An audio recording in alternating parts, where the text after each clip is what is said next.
曾俊華話：美國國債爭議，人民因為政治爭拗慘變輸家，香港應該有所警惕。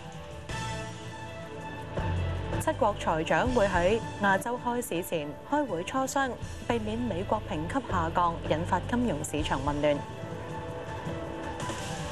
港鐵上環站可以如期喺聽朝頭班車開出前恢復服務。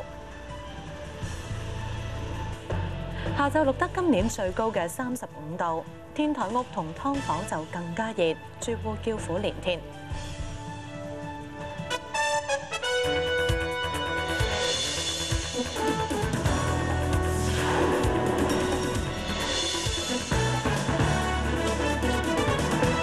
歡迎收睇午夜最前線，我係盧仲軒。美國被調低主權評級後，大家都關注聽日開市，金融市場會有幾大波動。7大工業國財長會喺亞洲開市前舉行電話會議，商討對策。喺會後可能會發表聲明。而財政司司長曾俊華就話：香港應該喺今次美國評級下調同國際爭議喺危中找機。佢又話：美國人民因為政治爭拗慘變輸家，香港要有所警惕。盧佩珊報道。美國參眾兩院喺最後一刻通過調高國債上限。曾俊華喺網誌話：政治爭拗本來就係見慣嘅政治 show， 但係民主共和兩黨喺出年美國大選年之前加劇爭拗嚟換取政治利益，將全球經濟前途都做埋賭注，人民慘變輸家，令人搖頭嘆息。佢提到，政客唔會錯過任何打擊對手嘅機會，即使令人民付上沉重代價，亦在所不惜。佢反思，見到美國因為政治爭拗而陷入泥沼，香港係咪應該有所警惕？佢又指標準普爾調低咗美國主權信貸評級，其他評級機構都有可能咁做，金融市場嘅波動亦會增加。佢認為長遠嚟講，美元獨大嘅狀況係唔健康㗎。新興經濟體嘅地位日漸提升，佢哋嘅貨幣喺國際金融體系之中應該扮演更重要嘅角色。呢個亦係人民幣走出去嘅好時機，香港應該從危找到機，積極把握發展人民幣離岸中心嘅機遇，進一步鞏固國際金融中心嘅地位。有線電視記者盧佩珊報導。星期五宣布調低美國主權信貸評級嘅標準普爾話，嚟緊2年內美國評級有機會再下調。標普嘅董事總經理詹伯斯話：對美國嘅展望並唔樂觀。如果情況再壞落去，未來半年至到2年，評級有1/3嘅機會再調低。如果美國政府想恢復原有評級，國會兩黨必須有更多共識，減少政治角力。由匡偉上報導。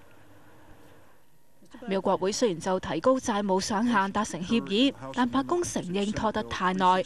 民主共和兩黨嘅立場明顯有好大分歧。白宮嘅聲明話，總統奧巴馬強調，兩黨領袖應該合力振興國家經濟，需要做得更好，向投資者表明美國有能力同誠意應對當前嘅財政同經濟挑戰。其他國家又點睇美國評級降低啦？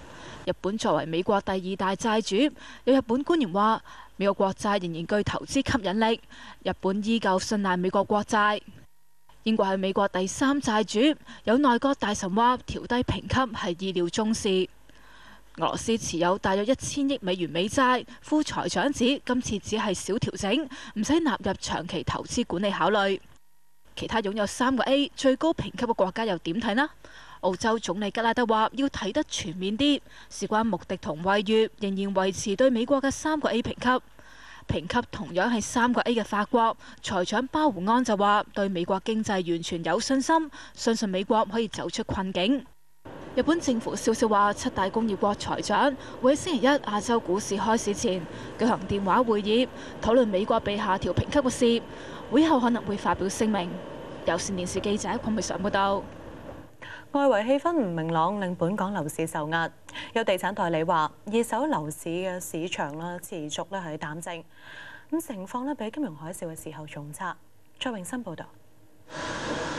西灣河呢一個新盤示範單位同埋售樓處冷冷清清，經紀喺樓下等咗成朝都冇乜人有興趣睇樓，新樓少人買，二手市場一樣淡靜。太古城呢一個1000幾尺嘅單位，原本開價1600萬，業主一減再減，減到1400幾萬，仍然係冇人問津。有地產代理話：呢個星期太古城只係得3宗成交，情況比金融海嘯嘅時候仲差。你唔平啊，冇人買嘅，即係個個都係要減價，或者啲買家咧個個還價都還到幾低，有啲咧甚至乎咧啲業主肯減到2成咧，都未必話個買家即刻買。市況唔明朗，買家擔心買貴樓，業主就怕樓市升返自己蝕本，寧願等下唔放住。因為其實你都知我之前開其實都喺1400幾嘅，市場上可能氣氛又唔係好就啦，咁所以我先至降到嚟1300呢啲咁嘅價嘅啫。咁如果你話低過呢口價咧，我寧願選擇唔買住噶啦。有地產代理話，部分業主認為未來嘅通脹仍然會上升，帶動埋租金，咁所以為咗高啲嘅回報率，業主暫時都寧願租間屋出去，都唔會賣出去。有線電視記者蔡永新報導。港鐵宣布上環站可以如期喺聽朝頭班車開出前恢復服務。港鐵話工程進展順利，稍後會安排列車喺新軌道試行，同時測試信號同電力系統。順利嘅話，預計聽朝5點55分，上環站就可以重開。港鐵線嘅列車會全線恢復正常，來往上環同柴灣。不過港鐵呼籲乘客朝早出門之前都係要留意電台同電視，聽最新嘅消息，又或者打港鐵嘅熱線28818888查詢。今日下晝好猛太陽啊！天文台錄得今年最高嘅氣溫有成35度。喺酷熱天氣下一個女人喺跑馬地欣園石附近懷疑中暑。由蔡永新報導。陽光普照，加上冇咩雲，令到氣溫升到上35度。香港公園呢一個噴水池成為咗大人同埋小朋友嘅避暑勝地。覺得好熱咯，今日都係咯，同啲小朋友諗住喺度玩下水，可以降下溫咯。咁你寧願留喺屋企玩好，還是出嚟玩好啊？屋企。點解啊？我唔中意咁曬。又或者好似佢咁樣享受下日光浴。天時暑熱做啦，得食翻杯雪糕消暑。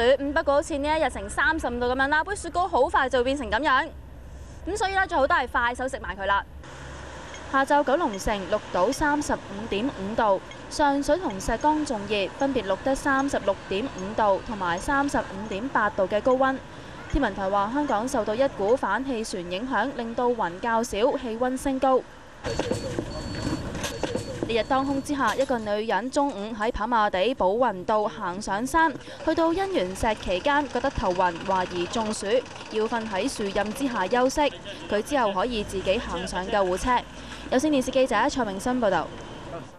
天氣咁熱留喺戶外容易中暑，不過喺室內都未必涼啲嘅，尤其就係天台屋同劏房啊，好多居民因為咁要開多把風扇，或者係沖多幾次涼，令到水電費用多4-5成嘅。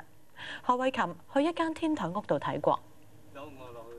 住喺深水埗呢間天台屋嘅陳先生話：今個夏天過得特別熱。天文台話下晝呢度嘅分區氣溫係33度。但佢間屋有成38度。哦，好似啊，摸都唔敢摸下嗰度嗰啲啊，嗰啲石明瓦嗰個位咪好熱啲啊，辣手啊，熱到個人敏啊，好敏陣。陳生住嘅呢間天台屋最高個溫度去到41度，為咗慳翻啲冷氣費，陳生喺唔使返工嘅時候就會去樓下嘅商場涼冷氣，涼到下晝5-6點，太陽落咗山先至返屋企。社區組織協會上個月做嘅調查，發現天台屋同劏房平均有33.4度，最熱嘅一間曾經高達41度。為咗解暑，居民唯有開多啲風扇冷氣同沖多幾次涼，暑期水電費比平時多4-5成。可唔可以6月至8月真係特別熱嘅時間，佢水電費特別犀利？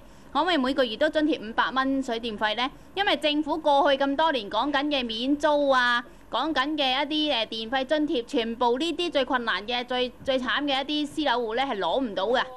施麗珊又希望政府每年增建公屋至35,000個，加快居民上樓嘅時間。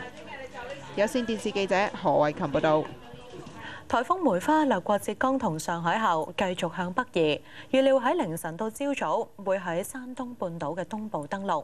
咁青島一帶嘅天氣明顯轉壞。余小蘭報導。入夜後，青島沿岸有8至9級強風吹襲，出現巨浪，浪花有10幾米高。受梅花外圍強風影響，青島天氣星期日明顯轉壞，唔少民眾冒雨睇浪，警方下令佢哋離開。幾十個遊客因為風浪太大，一度被困喺小麥島，有救援人員救出。預測由而家至星期一晚，威海、煙台等地會有暴雨到大暴雨，東北各省天氣轉差。遼寧大連水庫提早泄洪，避免洪水泛濫。另外，吉林黑龍江亦加強防汛。梅花之前掠過浙江，當地見證咗威力。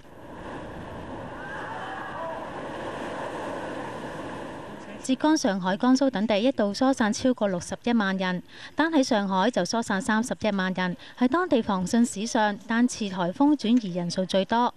上海2個主要機場自星期六起取消咗超過200班航機，隨着梅花影響減弱，航班服務逐漸恢復返。另外，上海一座大廈外牆有石屎剝落，擊中4部私家車，冇人受傷。有線電視記者余小蘭報導。休息一陣，下一節會報導。李嘉誠讚唐英年愛年青人，梁振英話自己唔同年齡、唔同階層嘅人都愛。